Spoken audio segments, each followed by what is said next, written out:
गिरी बापू काय जांगड गुत्ता करायला लागले तुम्ही?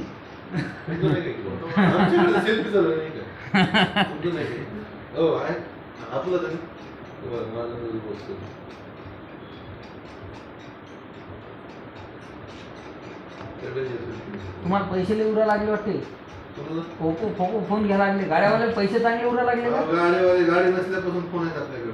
गाडीवाल्याला पैसे का उरतील माहिती का? जेव्हा डिझेल स्वस्त झालं तेव्हा. काय गिरी बापू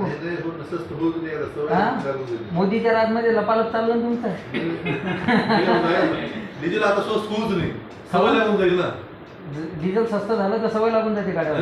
सवय मुलं आज बेकार लागते बंगलायची. आता सवय लागून जाईल. 2-3 वर्ष होईल त्रास. मग तुमच्या हिशोबाने डिझेल काय झालं पाहिजे? ही आता जी भाव आहे तीच राहिलं पाहिजे 10 वर्ष. 10 वर्ष कमी 100 राहिले पाहिजे. 500 आणि मग बाकी गाडीवाल्याची तकलीफ झाली तर कोणत्या गाड्या तकलीफ आहे? खाऊन 100 झालं तर काय होणार लागलं? त्या मारुतीच्या शोरूम मध्ये वेटिंग हीच गाड्या घ्यायला लोक 6-6 महिने 4-4 महिने इथे गाडी जाऊन मुंबईला आहेत गाड्या आणायला. बंदीच नाही कुठली तर ती कशाला बरोबर काय ती जी आहे प्रत्येक गोष्टीमध्ये. खरी गोष्ट आहे. बस स्टँडमध्ये संडासला बसण्यापासून ती तीच आहे. प्रत्येक गोष्टीमध्ये तीच आहे. प्रत्येक गोष्टीत ते मग बाकी तुमच्या हिशोबानं मला अंदाजानं की डिझेल कमी झालं पाहिजे का एवढंच राहिलं पाहिजे? भाडे तर तेच येतं. तुम्ही किती वर्षापासून गाडीची लोकांना ज्यावेळेस गरज पडत वाढते. अहो तुम्ही गिरी बापू मोटर लाईन मध्ये किती वर्षापासून? 3 वर्षापासून. 3 वर्ष मी माझ्या स्वतःचे बरं का. 15 वर्षापासून गाडी. 15 वर्षापासून तुम्ही पाहायला लागले रोड खर्च ते वाढला, सगळं वाढलं. भाडे वाढले का? भाडे वाढले पण लई कमी टक्क्यामध्ये वाढले. 15-20% वाढले असतील बरोबर. तर गाडीवाला पहिले खुश होता का आता खुश आहे? गाडीवाले पहिले खुश होते. जी गाडीवाले पहिले खुश होते ती गाडीवाले आता धंद्यात नाही. लक्षात ठेवा नाही तर ते गाड्या पिढ्या विकून दुसरे धंदे करून बसले. तर कुणी समृद्धी महामार्ग 10-5 किलोमीटरचं काम घेतंय, कुणी प्लॅन टाकलं सलवन प्लॅन एजन्सी लाईन मध्ये, हिंदुस्थान लेवल मध्ये, कुणी जिओ मध्ये आहे. ती गाडीवाले बरोबर. आमच्या पूर्वी जुगल लोहिया म्हणून होता, त्याच्याकडे 100 गाडी होती. देवापूरचं काम होतं पूर्ण अख्ख्या महाराष्ट्राचं. त्याच्याकडे एक बी गाडी नाही. त्याच्याकडे ऑइल मिलचे प्लॅन्ट आहेत, सुपर मार्केट आहे, सुरेश एजन्सी. असं म्हणजे ते धंदे बदलून राहिले. त्यांना माहिती आहे ना लोकांना बदलण्याचा अर्थ नाही, आपण स्वतः बदलतो. म्हणजे तुमच्या हिशोबानं आता गाड्यावाले सध्या खुश नाही तर नाही तर मग गाड्या काऊन घ्यायला लागले लोक? चेचीसवर चेचीस काऊन घ्यायला लागले? कोणते कसं असते लोकांना कसं आहे गाडी धंदा कसा आहे माहिती आहे का? बिन भांडवल धंदा आहे.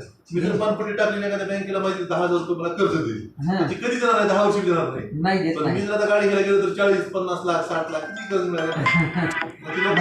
म्हणजे ज्याची कॅपॅसिटी 5 रुपयाची नाही त्याला 50 लाख गाडी घ्या. म्हणजे लोकांचे काय मशीनचा मुख्य पाडवा हीच घालायचं नाही झालं तर नाही वडून घेऊन गेले काय. आता माझ्याकडून 2.5 लाख रुपये गेले गाडीमध्ये. गाडी माझ्या आता कधी काय ओढून गेली काही कारणानं. मला काही त्याचं मोठं दुःख नाही ना.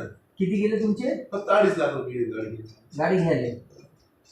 मला काय दुःख आहे का त्या गोष्टीचं? ओढून गेली काय नाही. म्हणजे गाड्यावालेले माहिती आहे की 1,50,000 1,50,000 लाख रुपये टाका गाडी भेटते, लोन बँक देते, फायनान्स देते. दरवर्षी मला एकदा तुम्हाला फोन येते दुसरी गाडी घ्यायची काही इच्छा आहे का, व्याज दर कमी जायचं, रेकॉर्ड पहिले चांगला असल्यामुळे आणखी तुम्हाला व्याज दर कमी लागतील. म्हणजे तुमची इच्छा आहे अजून एखादी गाडी घ्यावं. कंपनीवाल्याने घेऊ असं. पण गिरी बापू कसं हे लोकांना आता मेंटॅलिटी ड्रायव्हर भी म्हणते मी गाडी लेके गाडी मालक बनणे का. जी ड्रायव्हर त्याच्यामुळेच मोठे ज्याच्याकडे 50-100 गाड्या होत्या ना त्या लोकांचं फक्त सिंगल मोटर मध्ये जास्त वाढल्यामुळे त्यांची जरा लेवल कमी आली आहे ना. तुमच्या अंदाजानं मोटर धंद्यात काही सध्या मजा नाही राहिला.